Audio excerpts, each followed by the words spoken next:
How are we doing? So, it has begun. Well, finally. Um, Many of us been saying for the past year or two that very soon Orthodoxy is going to face an all-out assault, political assault in the collective West. And it is starting to take shape with this BBC, uh, they call it hit piece, is leading the charge into this.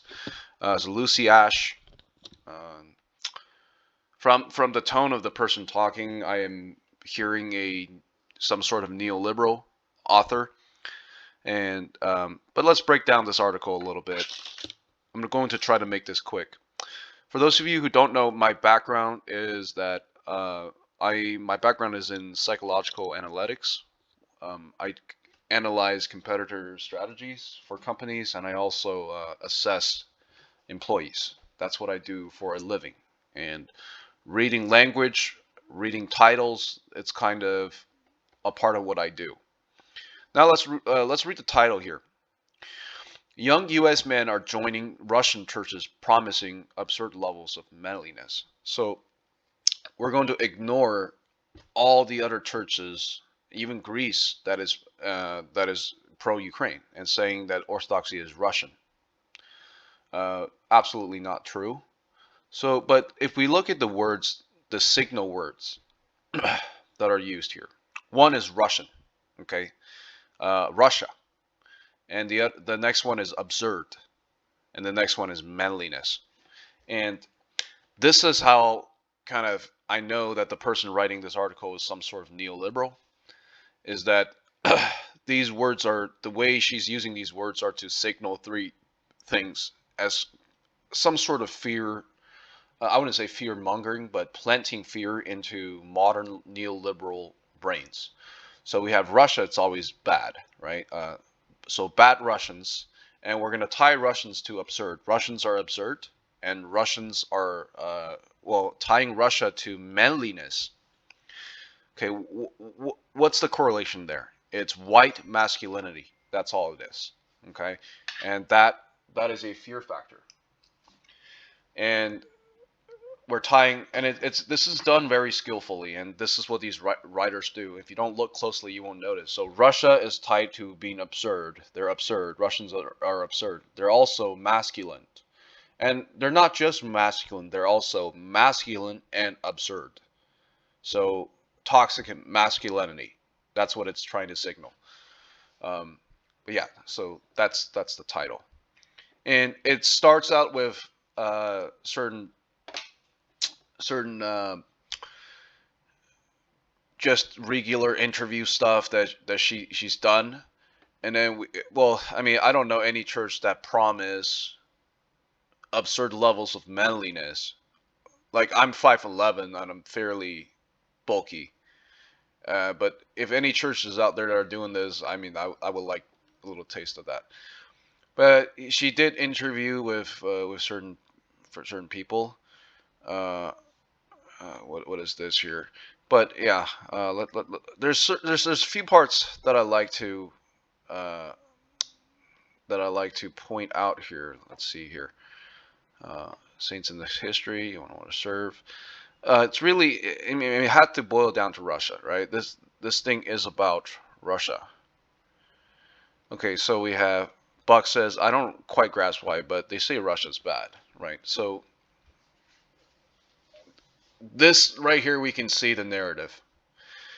And let's read this. The head of Russian church in Moscow, Patriarch Kirill, has doggedly backed the invasion of Ukraine, calling it a holy war, and expressing little compassion for its victims. When I asked Archpriest Father John Whitefield about Russia's top cleric, who many sees as warmonger, he assured me that Patriarch's words have been distorted.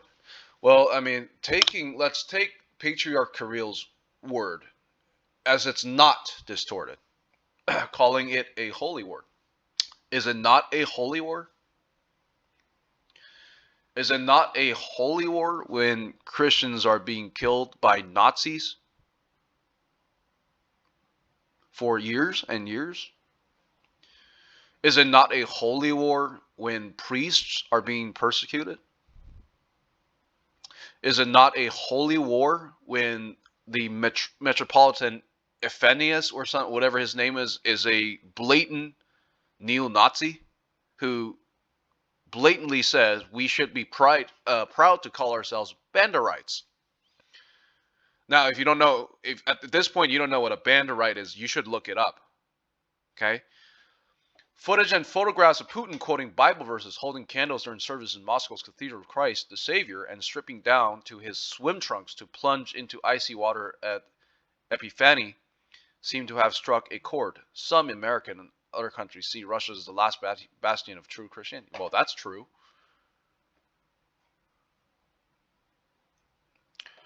Russia does not have homosexual marriage. It does not have civil unions. It is a place where you can homeschool your kids. And of course, I love the 1,000-year history of Orthodox Christianity here, he told a Russian video host.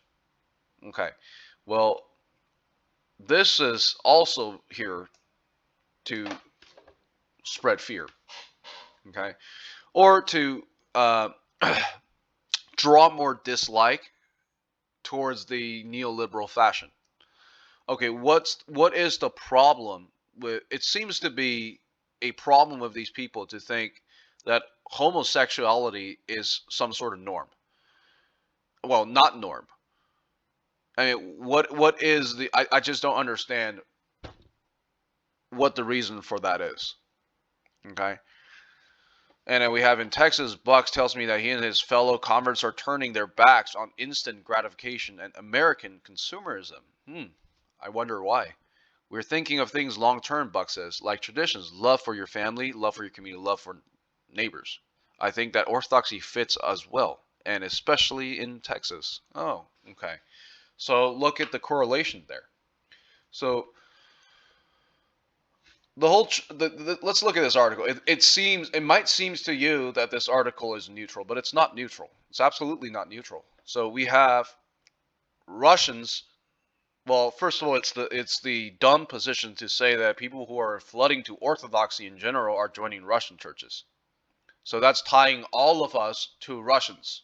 Okay, so Russians tied to being absurd, absurd tied to toxic masculinity, and Russians are toxic masculine. Okay, that's one. Like these things are not blatantly said. Okay, but people like me can easily tell what this is. And then obviously when you do it like that, you're going to talk about Russia. We're going to criticize Patriarch Kirill without actually knowing the context.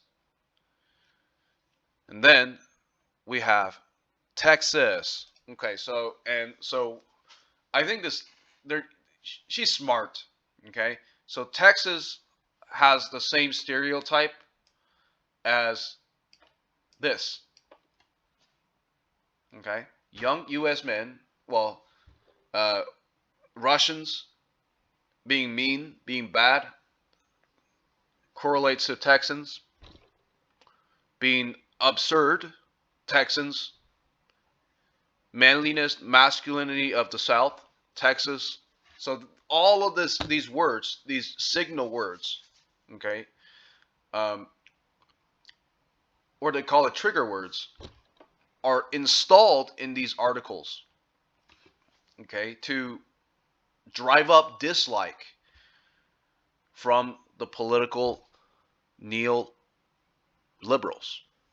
and the social neoliberals too. This is the goal of this article. And if you're going to bring the race card, I mean, Father John Whitefield's wife is Asian. So, they know they can't do that.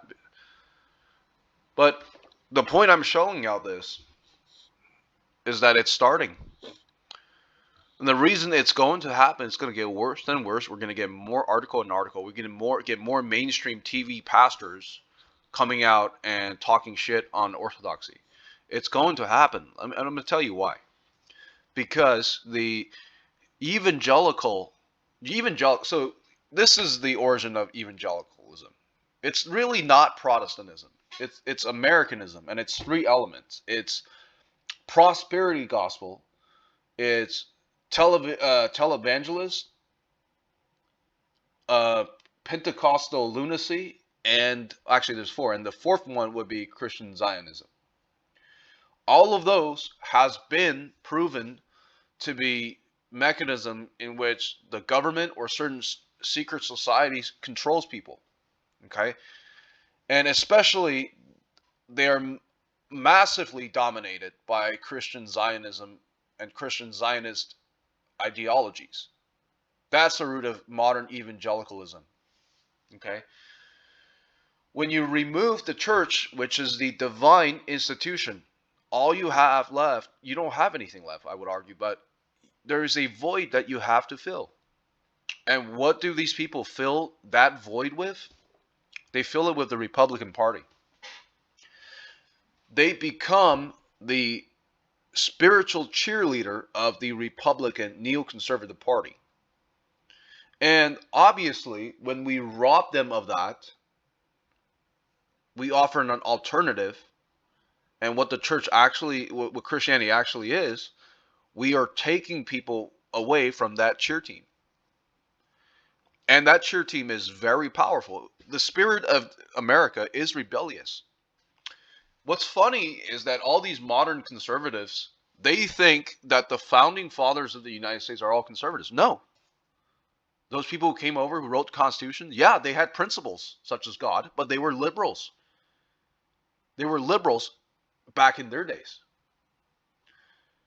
So the spirit of this country is rebellious. It doesn't matter how much rules you're trying to set. Someone will always make it their goal to break it, break it, break it, and break it.